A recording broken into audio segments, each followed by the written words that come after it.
My boyfriend and I have been together over a year and living together about 6 months. He's an extremely light sleeper. We never used to have problems, but I'm now on medicine that causes me to have more insomnia, so it's harder for me to fall asleep. Lately, we've gotten into fights because he's being absolutely unrealistic about any noise in general. I can't clear my throat quietly, sneeze or even yawn without him grumbling, groaning, or yelling at me at how loud I'm being. When I say yawn, I don't mean some exaggerated TV yawn, but literally the sound of me silently taking in and expelling air from my mouth 3-4x over the course of 2 hours sets him off. Sneezing is very rare and it's also quiet, but if I have to make any noise, I do it as silently as possible. But it's not enough for him. When I was extremely sick with the cold, he made me sleep on the couch because I was having a tough time sleeping without being able to actually blow my nose to breathe. But when he caught it a week later, I gladly let him sleep in the bed and help take care of him when he woke up in the night because he wasn't feeling well. I've argued with him multiple times that it's unfair for him to expect absolute silence and be mad over the air he hears from a yawn, but he just shuts me down and tells me to be quiet because I've disturbed him from being right on the edge of sleep. I understand that when you're half asleep you're particularly grumpy, we've all been there. But it winds me all the way up that I already constantly have to cater to the way he needs tons of space. Meaning I have to sleep pencil straight all night or on the side not facing him if I want to move my legs at all. And then this sound thing. I've had previous BFs who were heavy sleepers that snored, made lots of noise, and honestly that bothered me less than constantly having to be alert to his needs. He says that earplugs don't work and he only likes to hear the fan, so white noise is out of the question. I don't want to go downstairs because then I'll just stay up, and I don't want to keep taking melatonin every night, but I'm this close to not renewing our lease together next year if things don't change. It also makes me feel like if we got married and had kids he'd just expect me to be up all the time dealing with the baby, so he can sleep, or complaining about his sleep, or if one of us was to have a chronic sickness that we'd have to sleep in different bedrooms, because of how selfish he is. I am 17, female. My dad has remarried about a year ago, and it's been hell from the start. I have 2 younger brothers. I work and I often help out with the bills and my 2 younger brothers. I do the exact chores that my father previously gave me. My room is always clean. I do the dishes after dinner. I do the laundry every week. I am in charge of cleaning the kitchen, living room and back patio, as well as taking our trash. So I do what I have to do. But I don't allow my stepmom to try and make me do more things than I already do or try to make major changes in my life. Again, I just do what I need to do so I can go on with my life. I'm just saying this to show that I am a good kid. I can admit that I really do not like my stepmom. My dad won't see it and constantly acts like I'm losing my mind, but my stepmom acts different behind closed doors. I told everyone from the beginning that I do not see her as my mom. I won't be calling her mom. And this change with her and her 4 kids moving into our apartment will not change aspects of my life. I'm not a babysitter, but she constantly disrespects that. I'm not sure why, but she loves trying to punish me, which I don't let her do. Again, I don't need disciplining. I'm just not happy anymore, and I'm done putting on a smile to please everyone of overworking myself to feel proud of. So I do what I need to do and everyone can leave me alone. She constantly tries to make me do more than I already do, go as far as to clean her bedroom, bathroom, pick out her kids' clothes, buy them clothes, and gets angry if I say no. The other day she tried coming to me telling me to call off of work to watch her kids. I told her that I won't, and I am not a babysitter. Her kids are all twins, 2 of them 14, 2 of them 15. She told me that she wasn't asking me, and if I'm not there I lose my phone, car, and laptop. I pay for all that. I just said I will be going. She said I won't. Don't try arguing because my dad will put me in check. All I said was we'll see, so like I said I went to work. I left the kids there, made them some food, and left. And she was pissed, vein popping out of her forehead, pissed. She started yelling at me, trying to take all of my stuff, but I kept them in my room and told her that I said I would not and she shouldn't be surprised. She got mad, saying how why I was incompetent to even babysit a couple of kids, and she can't wait till I turn 18 to kick me out. I agreed, and she got even more mad and tried saying I will be coming straight home from school. At this point I just accused her of being a sadist and thriving off of watching people suffer. Argument was over. I went where I needed to, did what I needed to. But my dad and her have given me the silent treatment and won't even leave dinner there for me.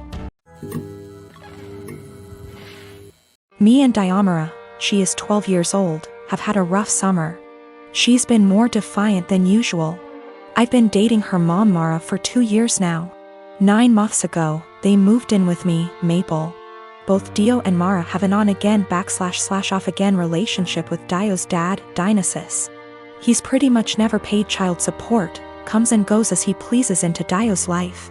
Typical shitty-ass part-time dad. I've tried to fill the dad role in her life, while still understanding boundaries, taking things slow, etc. This summer Dionysus decides he wants to be a real dad and takes Dio in for a month.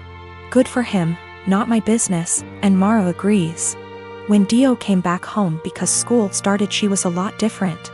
Really mean to me, very dismissive. A few days ago she got caught shoplifting at the mall. Security took her in, then called Mara, who didn't answer, then called Dionysus, who didn't answer, and finally me. I answered. They told me I had to pick her up or she'll be handed over to juvenile. I didn't say anything to her while I picked her up.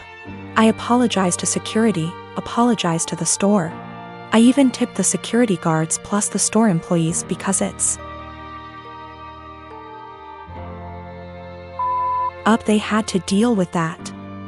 I assured them Dio would be punished appropriately. I'm speaking to her in a strong, affirmative voice while we're in the car.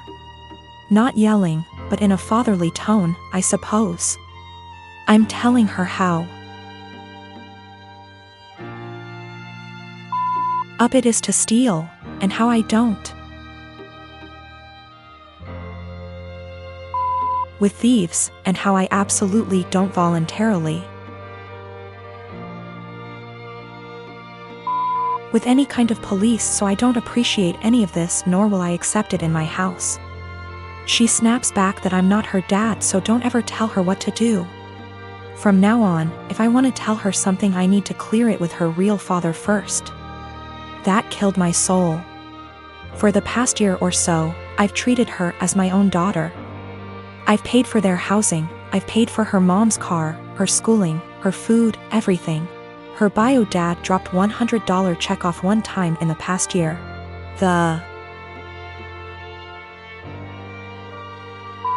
In check bounced, so I had to call him up and he brought cash over.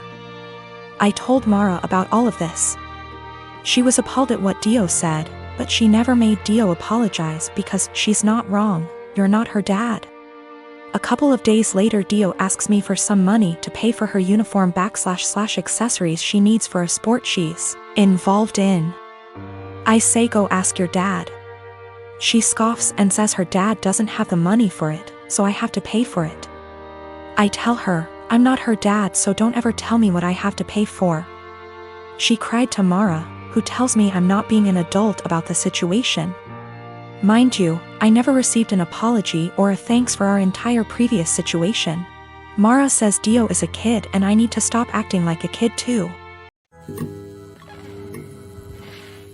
My fiancé, male 28 years old, and I, female 30 years old, have been together for 3 years. I used to live close to work and used public transportation, but after I moved into his house, which is hours away from work, I bought myself a car since I'm a nurse, and also since there isn't any hospitals close to where we live that I could transfer to. My fiancé's car hasn't been working for close to 2 months now. It requires so much money to get it fixed, and he refused my financial help when I offered it. Instead, he would ask to use my car every now and then, and I agreed as long as it's when I'm not working, and also, since he only uses it for trips to the supermarket etc. On New Year's Eve, he told me he wanted to use my car to go hang out with his friends and celebrate, but I declined because I had to cover a night shift and needed my car to travel to work. He insisted and even suggested I take the night off or swap shifts with another nurse, but I couldn't do that last minute. I thought he dropped it then, but when I went into the shower and got out I couldn't find him nor my car. I freaked out and started calling for half an hour, but he didn't answer me. I tried again till one of his friends picked up. I demanded he give the phone to my fiancé, but he said they were out and confirmed that he took my car and told me that my fiancé said that it's better that I skip my shift and he'll be back with my car later. I couldn't take it. I felt so enraged. I had my fiancé on the phone telling him I did not consent for him to take my car to go hang out with friends, and said I'd call the police to get it back if he refused to come back with it. But he didn't take me seriously, so I ended up calling the police, and he and his friends were picked up at the bar where they were hanging out, then were taken to the police department. I got my car from there and still went to my shift. My fiancé was let go hours after I left, and he blew up my phone with missed calls and texts about how I was out of my mind to call the police on him and put him in this situation. I did not respond, but when I got off work the next day we got into an argument and he said he couldn't believe I'd do this to him, but I told him he made me do this, to which he responded that I was petty and callous because not only did I ruin his New Year's celebration, but all his friends aren't speaking to him after I put them in this situation as well, and he then kept giving me silence about it. I did consider this a form of theft, especially since he went behind my back after getting a no from me. But he was shocked that I'd even imply that he was a thief and said what's yours is mine and vice versa, so I shouldn't be using the terms theft and stealing.